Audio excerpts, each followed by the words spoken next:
questions for Coach Johnson? Two scrimmages deep. Feels like maybe a different kind of level of urgency to practice today, or is it just another work day for you guys? It's always a sense of urgency. I think it was big for us to get back out here today. I think the guys did a really good job, and they were eager to get back out to kind of get this work in. You talk about Keon Fries and your running backs focused on their job. I mean, how's your job going to be to get all these guys involved at such different skill sets? Have you guys kind of figured out what you want to do with these guys?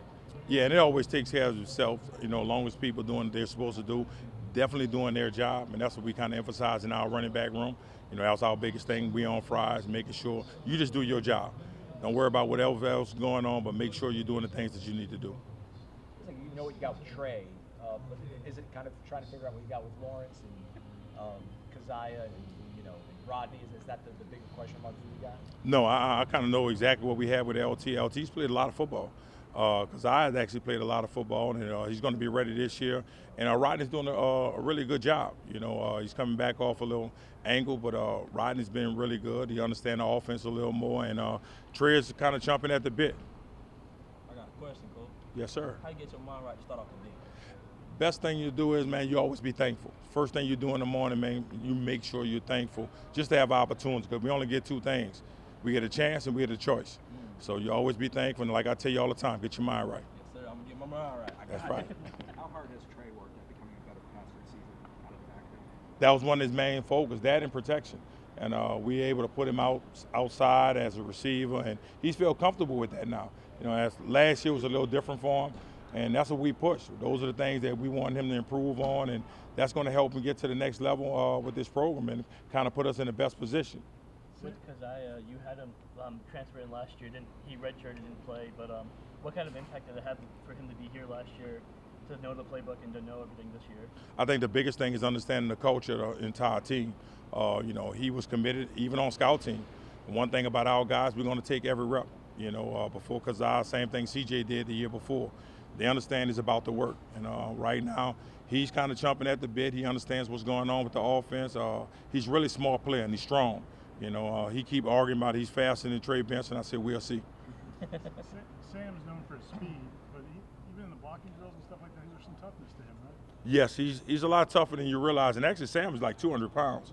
So Sam is doing a good job. He wants to continue to learn. You know, he's in that room with those guys. They're doing a good job of kind of taking him along, and he understands the process. And he's going to continue to work, but I've really been pleased with Sam.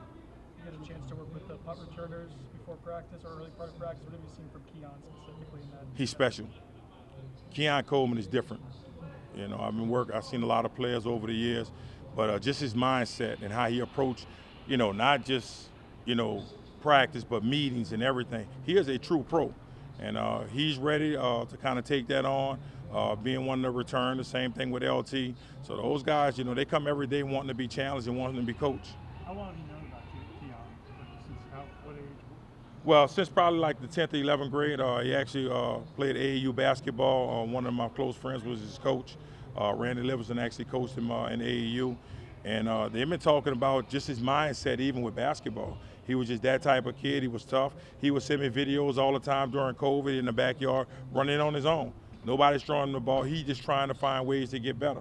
So when you guys were talking about maybe bringing him in, you could vouch for maybe some of the, even off the field, that he's a good guy. Oh yeah, definitely. You know, I knew, you know, surrounding people around him, and that's one thing everybody kept saying, how hard of a worker he was, and the mindset that he had. That was the only way he was going to be able to survive here with Coach Norvell. He had to have the right mindset. You've been watching DESTYN for a long time too. With this layoff, did you maybe expect him to be able to acclimate this quickly? I thought, you know, DESTYN was going to do a good job. You know, I know how hard he worked. I know what high school he came from. There's no gray area there. Either you working hard or you're not going to be able to play for him. So, you know, when Fad got a chance to get here, I knew he was going to be ready. It's going to take him some time to kind of get in shape. But he's another one. You know, he's going to be special. He works extremely hard, and he wants to be coached hard, you know, because he wants to ultimately get to the next level. And that's what we're going to do. We're going to continue to push him. Why do we call him fat? Because I hold my weight like a fat boy. He definitely holds his weight like a fat boy, but they call him Fantastic, you know. So he's doing a good job. We're proud of him. You guys talk about how Florida State's not for everybody. How do you guys tell prospects this might not be for you? Like, how do you, the ones who it's not going to work out? You tell them, hey, this might not be the place for you. You're real honest with them. We always have hot conversations with recruits, honest, open, and transparent. You know, and that's what guys and parents like. So at the end of the day, you know, this is not a place for everybody. And even our guys who are on the team, when they go out and host these guys, they'll let us know, hey, this is not the place for them. So let's kind of move on.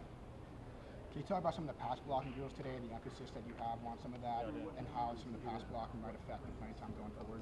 I think that's one of the biggest things. You got to keep 13 upright. You know, that's our main focus, making sure he stays healthy, because as he go, we go.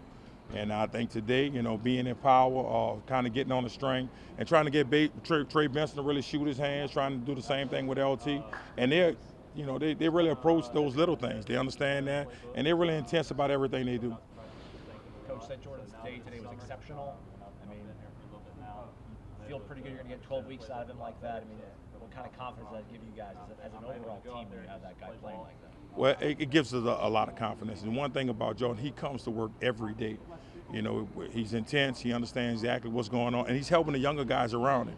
So he understands right now, you know, we have a small window, so we have to take advantage of every opportunity. That means walkthroughs, whatever we do in meetings, and he's approaching it like a pro.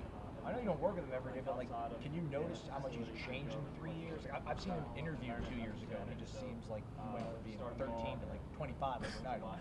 That's because the work is in the confidence. You know, I think he does a great job of preparing. He never stopped working, regardless of what was going on around him. And that's one thing. That's why we follow him. You know, he's been through it. And one thing we can all say, he's continuing to work, continue to get better, and that's how he approaches every day, every practice. All right, thank you. All right, thank you.